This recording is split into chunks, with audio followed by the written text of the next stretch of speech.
Welcome. In front of me is an ASUS Zenfone 9, and today I'll show you how you can capture a screenshot on this phone. So to get started, you will want to open up content that you want to capture. I'll be using just the home screen as an example for this. So once your content is open and visible, hold power key and volume down at the same time.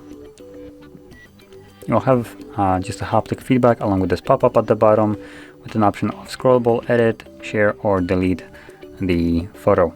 Now, scrollable option might be useful for some, but it's only accessible in content that can be scrolled down, like settings.